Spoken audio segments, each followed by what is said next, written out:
Hello friends, કેમ છો બધા? તો સ્વાગત છે તમારું મારા કિચનમાં। આજે આપણે બનાવીશું પ્રોટીનથી ભરપૂર એવા પનીર પરાઠા। તો રેસીપીની શરૂઆત કરીશું। આપણને જોઈશે અહીંયા 2 બાઉલ જેટલો ઘઉંનો લોટ અને એમાં 1 ચમચી મીઠું, 1 ચમચી આખું જીરું અને 1 ચમચી કાળા તલ નાખી દઈશું। કાળા તલ ઓપ્શનલ છે, તમારી પાસે હોય તો નાખી શકો છો, ના હોય તો સ્કીપ કરી દેવાના। અને પાણી નાખીને આપણે રોટલીથી થોડો કડક એવો લોટ બાંધી લેવાનો છે। રોટલીનો આપણે લોટ બાંધીએ એનાથી થોડો કડક રાખવાનો। અને હવે આપણે એમાં થોડું તેલ નાખીને સ્મૂથ બનાવી લઈશું અને ઢાંકીને પછી આપણે થોડીવાર માટે રાખી દઈશું એને। અને ત્યાં સુધીમાં આપણે એક બાઉલમાં 150 ગ્રામ જેટલું પનીર લઈ લઈશું। એને આવી રીતે હાથથી સ્મેશ કરી લઈશું। તમારે છીણીથી છીણવું હોય તો એવી રીતે પણ કરી શકો છો। અને હવે આપણે એમાં અડધી વાટકી જેટલા લીલી ડુંગળીના પાન નાખી દઈશું। એ પણ ઓપ્શનલ છે, તમારી પાસે હોય તો નાખી શકો, ના હોય તો સ્કીપ કરી શકો। અને 2 ઝીણી કાપેલી ડુંગળી, 3 થી 4 લીલા મરચાં અને 1 ચમચી આદુની પેસ્ટ નાખી દીધી છે। અને 2 ચમચી લાલ મરચું, 1 ચમચી ધાણા જીરું અને ટેસ્ટ પ્રમાણે મીઠું અને 1 ચમચી આમચૂર પાવડર અને 1 ચમચી ચાટ મસાલો નાખીને બધું મિક્સ કરી લીધું છે આવી રીતે। તો આપણો મસાલો તૈયાર થઈ ગયો છે।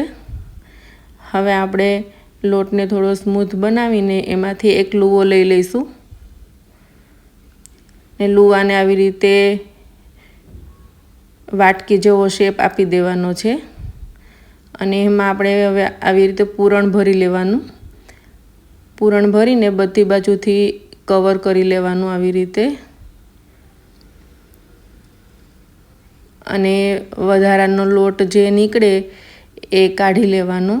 જો તમે લોટ નહીં કાઢો તો પરાઠું આપણું ફૂલશે નહીં અને ખાવામાં પણ સારું નહીં લાગે।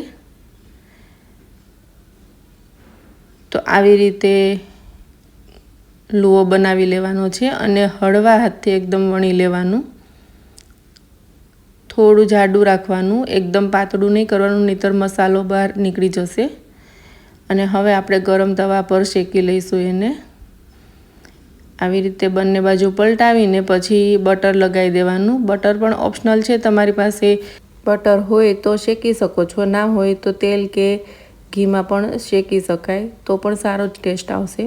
અને બંને બાજુ આવી રીતે પલટાવીને શેકી લેવાનું અને સાઈડ પરથી દબાવીને આવી રીતે પરાઠાને ફૂલાવી લેવાનું છે।